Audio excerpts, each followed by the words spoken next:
ನಮಸ್ಕಾರ. ಮೇಲ್ ಮತ್ತು female fitting ಭಾಗಗಳನ್ನು ಮಾಡುವ ಈ ಸೆಷನ್ಗೆ ಸ್ವಾಗತ. ಸೆಷನ್ ಅನ್ನು ಪ್ರಾರಂಭಿಸೋಣ. ಈ ಸೆಷನ್ನ ಉದ್ದೇಶಗಳನ್ನು ನೋಡೋಣ. ಈ ಸೆಷನ್ ಕೊನೆಯಲ್ಲಿ ನಿಮಗೆ ಸಾಧ್ಯವಾಗುತ್ತದೆ ಒಟ್ಟಾರೆ ಆಯಾಮಗಳಿಗೆ ಕೆಲಸವನ್ನು ಫೈಲ್ ಮಾಡಿ ಮತ್ತು ಮುಗಿಸಿ, ಎಲ್ಲಾ ಅಳತೆಗಳನ್ನು ಮಾರ್ಕ್ ಮಾಡಿ ಮತ್ತು ಪಂಚ್ ಮಾಡಿ, ಹೋಲ್ ಅನ್ನು ಡ್ರಿಲ್ ಮಾಡಿ ಮತ್ತು ರೇಮ್ ಮಾಡಿ, ಭಾಗ 1 ಮತ್ತು ಭಾಗ 2 ಫೈಲ್ ಮತ್ತು ಫಿನಿಶ್ ಮಾಡಿ ಮತ್ತು ಅವುಗಳನ್ನು ಮ್ಯಾಚ್ ಮಾಡಿ. ಈ ಅಭ್ಯಾಸಕ್ಕೆ ಅಗತ್ಯವಿರುವ ಪರಿಕರಗಳು: steel rule, bench vice, files of various grades, try square, marking media, jenny caliper, anvil, ball peen hammer, dot punch, hacksaw frame with blade, vernier caliper, surface table, angle plate, vernier height gauge, divider, center punch, pillar drilling machine, chuck key, drill bits of various sizes, reamer, tap wrench, radius gauge, lubricating oil. Steel rule ಬಳಸಿ ಅವುಗಳ ಗಾತ್ರಕ್ಕಾಗಿ ಎರಡೂ ಭಾಗಗಳ ಕಚ್ಚಾ ವಸ್ತುಗಳನ್ನು ಪರಿಶೀಲಿಸಿ.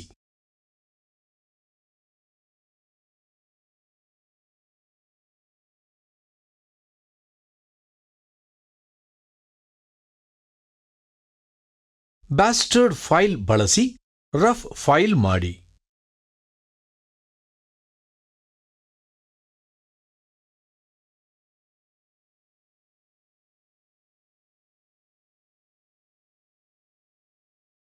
Try square ಬಳಸಿ ಎರಡೂ ಭಾಗಗಳ ಸಮಾನಾಂತರತೆ ಮತ್ತು ಲಂಬತೆಯನ್ನು ಖಚಿತಪಡಿಸಿಕೊಳ್ಳಿ.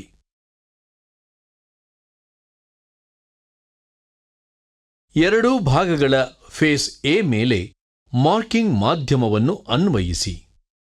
ಡ್ರಾಯಿಂಗ್ ಪ್ರಕಾರ ಎರಡೂ ಭಾಗಗಳನ್ನು 58 mm x 58 mm x 5 mm ಗಾತ್ರಕ್ಕೆ ವರ್ನಿಯರ್ ಹೈಟ್ ಗೇಜ್ ಮತ್ತು ಆಂಗಲ್ ಪ್ಲೇಟ್ ಬಳಸಿ ಮಾರ್ಕ್ ಮಾಡಿ.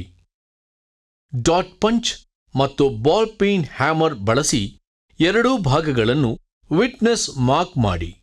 ಲಭ್ಯವಿರುವ ಕಚ್ಚಾ ವಸ್ತುವು ಅಗತ್ಯವಿರುವ ಗಾತ್ರಕ್ಕಿಂತ 3 mm ದೊಡ್ಡದಾಗಿದ್ದರೆ ಹೆಚ್ಚುವರಿ ಮೆಟೀರಿಯಲ್ಗಳನ್ನು ಹ್ಯಾಕ್ಸಾ ಮಾಡಿ. ಬ್ಯಾಸ್ಟರ್ಡ್ ಫೈಲ್ ಅನ್ನು ಬಳಸಿ ರಫ್ ಫೈಲ್ ಮಾಡಿ ಮತ್ತು ಸ್ಮೂತ್ ಫೈಲ್ ಬಳಸಿ ಆಯಾ ಗಾತ್ರಗಳಿಗೆ ಎರಡೂ ಭಾಗಗಳನ್ನು ಫಿನಿಶ್ ಮಾಡಿ. ಟ್ರೈ ಸ್ಕ್ವೇರ್ ಬಳಸಿ ಸಮಾನಾಂತರತೆ ಮತ್ತು ಲಂಬತೆಯನ್ನು ಖಚಿತಪಡಿಸಿಕೊಳ್ಳಿ.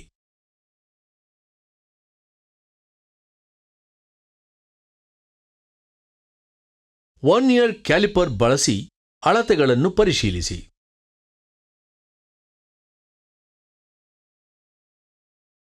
ಅಸೆಂಬ್ಲಿಗಾಗಿ ಎರಡೂ ಭಾಗಗಳನ್ನು ಸಿದ್ಧಪಡಿಸುವ ಕಾರ್ಯವಿಧಾನದ ಬಗ್ಗೆ ನಾವು ತಿಳಿದುಕೊಳ್ಳೋಣ. ಭಾಗ 1ಕ್ಕಾಗಿ ಜಾಬ್ ಸೀಕ್ವೆನ್ಸ್ ಬಗ್ಗೆ ತಿಳಿಯೋಣ. ಸರ್ಫೇಸ್ ಎ ಮೇಲೆ ಮಾರ್ಕಿಂಗ್ ಮಾಧ್ಯಮವನ್ನು ಅನ್ವಯಿಸಿ. ವರ್ನಿಯರ್ ಹೈಟ್ ಗೇಜ್ ಬಳಸಿ 13.5 mm, 17.5 mm, 29 mm, 40.5 mm ಮತ್ತು 44.5 mm ನಲ್ಲಿ ಬಿ ಫೇಸ್ನಿಂದ ಸಮಾನಾಂತರ ರೇಖೆಗಳನ್ನು ಮಾರ್ಕ್ ಮಾಡಿ.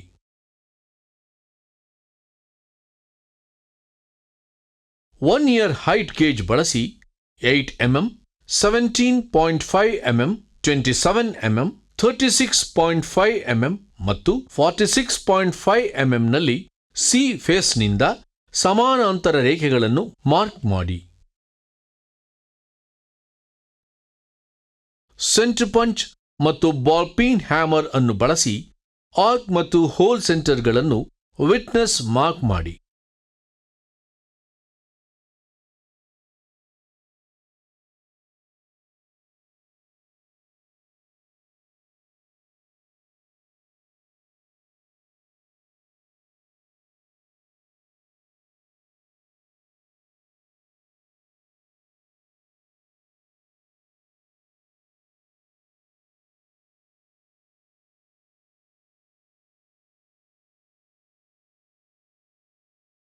ಡ್ರಾಯಿಂಗ್ ಪ್ರಕಾರ ಡಿವೈಡರ್ ಅನ್ನು ಬಳಸಿ ಕರ್ವ್ಡ್ ರೇಖೆಗಳನ್ನು ಮಾರ್ಕ್ ಮಾಡಿ.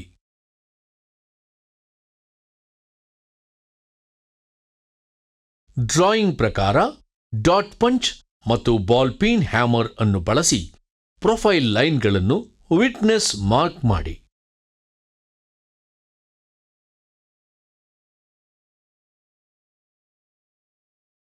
ಚಕ್ ಕೀ ಸಹಾಯದಿಂದ ಡ್ರಿಲ್ಲಿಂಗ್ ಮಷಿನ್ ಡ್ರಿಲ್ ಚಕ್ಗೆ 3 mm ವ್ಯಾಸದ ಡ್ರಿಲ್ ಬಿಟ್ ಅನ್ನು ಫಿಕ್ಸ್ ಮಾಡಿ.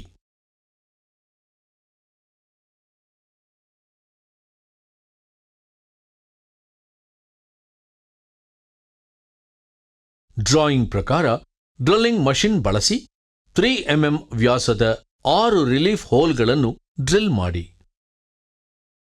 ಡ್ರಾಯಿಂಗ್ ಪ್ರಕಾರ 13 mm ರೇಮ್ಡ್ ಹೋಲ್ಗಾಗಿ 3 mm ವ್ಯಾಸದ ಪೈಲಟ್ ಹೋಲ್ ಅನ್ನು ಡ್ರಿಲ್ ಮಾಡಿ. ಡ್ರಿಲ್ಲಿಂಗ್ ಮಷಿನ್ನಲ್ಲಿ 6 mm, 8.5 mm ಮತ್ತು 12.7 mm ವ್ಯಾಸದ ಡ್ರಿಲ್ ಬಿಟ್ಗಳನ್ನು ಬಳಸಿ ಸ್ಟೆಪ್ಗಳಲ್ಲಿ ಪೈಲಟ್ ರಂಧ್ರವನ್ನು ಹಿಗ್ಗಿಸಿ.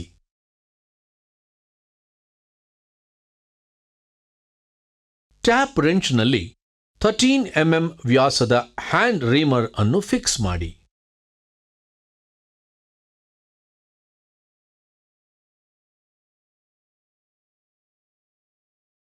ಬೆಂಚ್ ವೈಸ್ನಲ್ಲಿ ವರ್ಕ್ ಪೀಸ್ ಅನ್ನು ಫಿಕ್ಸ್ ಮಾಡಿ.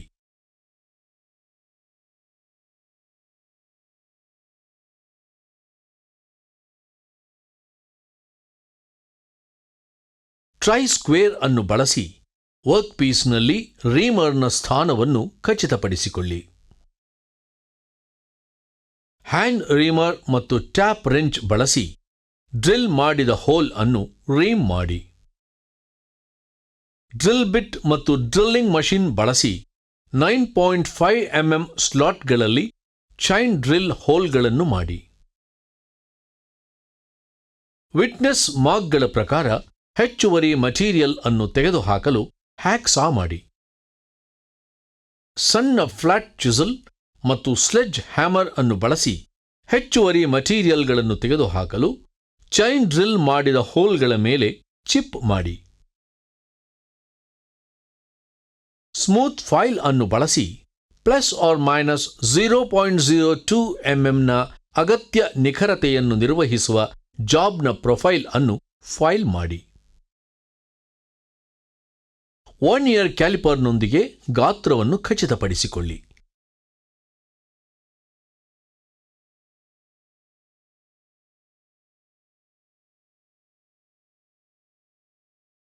ಒನ್ ಇಯರ್ ಕ್ಯಾಲಿಪರ್ ಬಳಸಿ 9.5 mm ಸ್ಲಾಟ್ಗಳನ್ನು ಪರಿಶೀಲಿಸಿ.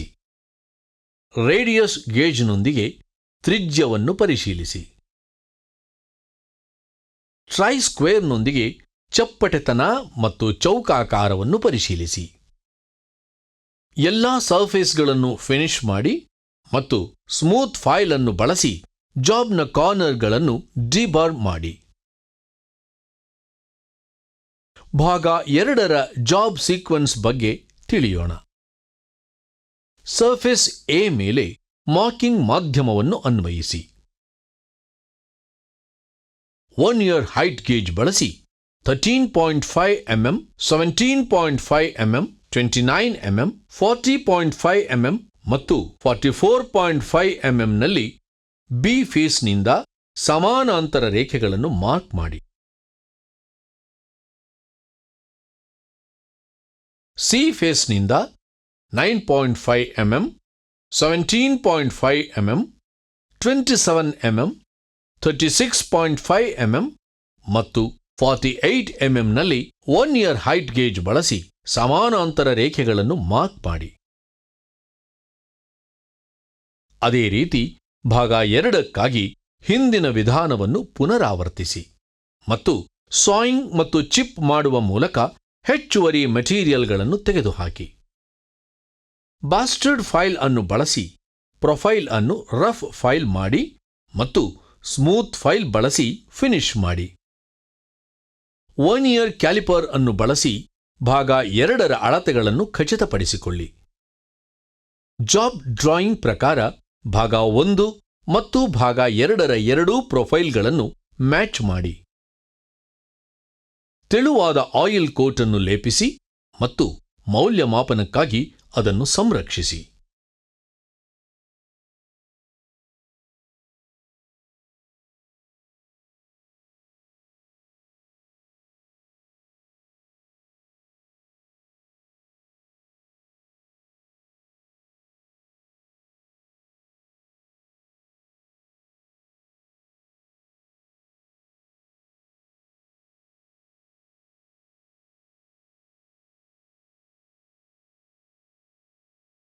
ನೆನಪಿಸಿಕೊಳ್ಳಲು ನಾವು ಕಲಿತಿರುವುದು: ಒಟ್ಟಾರೆ ಆಯಾಮಗಳಿಗೆ ಕೆಲಸವನ್ನು ಫೈಲ್ ಮಾಡುವುದು ಮತ್ತು ಮುಗಿಸುವುದು, ಎಲ್ಲಾ ಅಳತೆಗಳನ್ನು ಮಾರ್ಕ್ ಮಾಡುವುದು ಮತ್ತು ಪಂಚ್ ಮಾಡುವುದು, ಹೋಲ್ ಅನ್ನು ಡ್ರಿಲ್ ಮಾಡುವುದು ಮತ್ತು ರೇಮ್ ಮಾಡುವುದು, ಭಾಗ 1 ಮತ್ತು ಭಾಗ 2 ಫೈಲ್ ಮತ್ತು ಫಿನಿಶ್ ಮಾಡುವುದು ಮತ್ತು ಅವುಗಳನ್ನು ಮ್ಯಾಚ್ ಮಾಡುವುದು.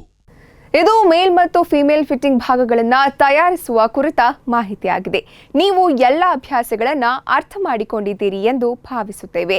ಮುಂದಿನ ಸೆಷನ್ನಲ್ಲಿ ನಿಮ್ಮನ್ನು ಭೇಟಿ ಮಾಡ್ತೇನೆ.